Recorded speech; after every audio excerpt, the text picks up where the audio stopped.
আমেরিকার 80% লোক এই যুদ্ধের বিরুদ্ধে। আমেরিকা যদি এই যুদ্ধ কন্টিনিউ করে, আমেরিকায় গৃহযুদ্ধ শুরু হওয়ার সম্ভাবনা আছে। 1 সপ্তাহের পরে আমেরিকা চাইলেও এই যুদ্ধ করবে না সরাসরি। গোপনে সে হয়তো দেখা যাবে ইসরায়েলকে অস্ত্র পাঠাচ্ছে, প্লেন পাঠাচ্ছে, অন্যের মাধ্যমে করতে হবে। আমেরিকা সিনেটের অনুমোদন ছাড়া এই যুদ্ধ কন্টিনিউ করতে পারবে না। মার্কিন প্রেসিডেন্ট ট্রাম্প একটা দাবি করেছেন, ইরানের বিরুদ্ধে যুদ্ধ শুরু করার মধ্য দিয়ে গোটা বিশ্বের উপকার করছেন তিনি। আসলে তার এই দাবি আসলে কতটা যুক্তি? মার্কিন প্রেসিডেন্ট ডোনাল্ড ট্রাম্পকে মনে করা হইতো যে সে যুদ্ধবিরোধী, এবং উনি নির্বাচনে যখন ক্যাম্পেইনিং করছিল তো তখন উনি যুদ্ধবিরোধী, শান্তিপ্রিয়, এবং ট্রাম্প নির্বাচিত হলে যুদ্ধ আসবে না, আমেরিকা যুদ্ধে জড়াবে না, এরকম একটা এমনকি তার প্রথম মতামত মেয়াদে 4 বছর তেমনই ছিল না। এবং সে আমেরিকা এটার প্রেসিডেন্টের ব্যাপার না, তার পলিসির ব্যাপার, তার ডক্ট্রিনের ব্যাপার এটা।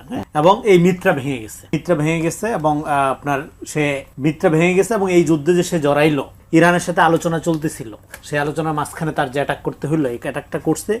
এই অ্যাটাকটার পেছনে মূল কারণটা কি? মূল কারণটা হলো সে এর আগে ভেনেজুয়েলার প্রেসিডেন্টের এখানে যে অপারেশনটা করছে, এইটা তাকে ওভার আত্মবিশ্বাসী করে তুলছে। ওইখানে মার্কিন গোয়েন্দা সংস্থা সিআই এবং এফবিআই এর যে সফলতা, একদম চ্যাংদোলা করে তুইলা নিয়ে আসলেন একটা দেশের প্রেসিডেন্ট। সেই দেশের প্রেসিডেন্ট অবৈধ হোক, অনির্বাচিত হোক, সেটা সেই সমালোচনা আলাদা। তাহলে আপনি একটা দেশের প্রেসিডেন্ট হয়ে, বা আপনি সবচেয়ে শক্তিশালী দেশের প্রেসিডেন্ট হয়ে আপনি মনে করলেন যে কাউকে তুইলা আনা যায়, একটা 12 ঘন্টার অপারেশনের মধ্যে দিয়ে, এই আত্মবিশ্বাসটা তাকে আলোচনা মাঝখানে থামাই দিয়া মনে করছিল এইখানেও ইরান একটা যৌথভাবে একটা হামলা করে, ইসরায়েল যেহেতু আবার সাথে আছে, দুইটা মিলে হামলা করে রাতারাতি একটা রেজাল্ট নিয়ে আসে। এখন ঘটনা যেটা ঘটছে সেটা হলো যে এই যুদ্ধের যে পরিকল্পনা করে আমেরিকা আগাইছিল, অলরেডি এটা পরাজিত হয়েছে, অলরেডি আমেরিকা এটা ফেল করছে, এটা কুইক কোনো রেজাল্ট নিয়ে আসতে পারেনি, এবং এই যুদ্ধটা সিনেট কর্তৃক অনুমোদিত হয়। এবং একটা যুদ্ধ কন্টিনিউ করার জন্য প্রেসিডেন্টের হাতে সময় থাকে 1 সপ্তাহ, মানে সিনেট যদি অনুমোদন না করে সিনেট এটা চালাইতে পারবে। 1 সপ্তাহের পরে আমেরিকা চাইলেও এই যুদ্ধ সরাসরি গোপনে সে হয়তো দেখা যাবে ইসরায়েলকে অস্ত্র পাঠাচ্ছে, প্লেন পাঠাচ্ছে, অন্যের মাধ্যমে করতে হবে। আমেরিকা সিনেটের অনুমোদন ছাড়া এই যুদ্ধ কন্টিনিউ করতে পারবে না ট্রাম্প চাইলেও। এখন সিনেটের অনুমোদন হওয়ার সম্ভাবনা 0। কারণ হলো আমেরিকার 80% লোক এই যুদ্ধের বিরুদ্ধে। সিনেট যেটা বলতেছে, ট্রাম্প মজাদার কথাবার্তা বলার জন্য বিখ্যাত, তার কথা সিরিয়াসলি আমার ধারণা তার বউ নেন, ফলে মানুষ নেওয়ার কোনো কারণ। যেখানে সিনেটের অনুমোদন হবে না, আমেরিকার লোকজন 80% লোকের বিরুদ্ধে, এবং এই যুদ্ধ যদি তারপরে কন্টিনিউ করে, ইভেন প্রক্সি আকারও যদি কন্টিনিউ করে, একজন নেভি কর্মকর্তা আমেরিকার বলছে যে আমরা ইসরায়েলের হয়ে কোনো যুদ্ধ করবো, এবং এটার জন্য তারা, আপনারা দেখছেন মিডিয়াতে, হিস্ট্রি তাকে রুম থেকে বের করে দেয়, সেই ভিডিও আপনারা দেখেছেন। ফলে এই যুদ্ধ যদি ট্রাম্প কন্টিনিউ করে, ট্রাম্পের আকাঙ্ক্ষা কি? Regime change. এটা ফেল, রেজিম চেঞ্জ হচ্ছে না।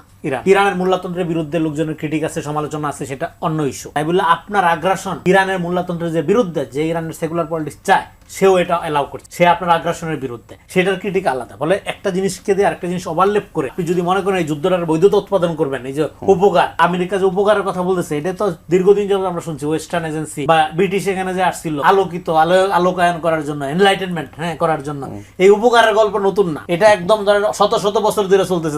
তাদের উপকারের হাত থেকে বাঁচার জন্যই লোকজন শাসন চায়, লোকজন স্বাধীনতার সংগ্রাম করে, বিপ্লবী হয়। ফলে এই তাদের যে উপকার করার খায়েশ, এইটা যারা সেকুলার, যারা আমেরিকান চিন্তা ভাবনা বা সো কল্ড ওয়েস্টার্ন লিবারালাইজেশন পছন্দ করে, তারা এটার বিরুদ্ধে। ফলে এখানে শেষ করি এই পয়েন্টটা বলে, তার মানে অলরেডি আমেরিকা ব্যাকফুটে চলে গেছে, এটা কুইক রেজিম চেঞ্জ হয় নাই, কুইক রেজাল্ট আসে নাই, বরং উল্টা যেটা করছে সেটা হলো আমেরিকা যদি এই যুদ্ধ কন্টিনিউ করে, আমেরিকায় গৃহযুদ্ধ শুরু হওয়ার সম্ভাবনা আছে, অন্তত অন্তর্গুন্ধ, অন্তত অস্থিরতা, অন্তত ইন্টারনাল বিক্ষোভ, এটা অচিরেই শুরু হবে আমেরিকা। এটা গেল একটা। আরেকটা হলো যে এখানে যুদ্ধটা শুরু করছে ইসরায়েল, আমেরিকা যুদ্ধটা শেষ করবে।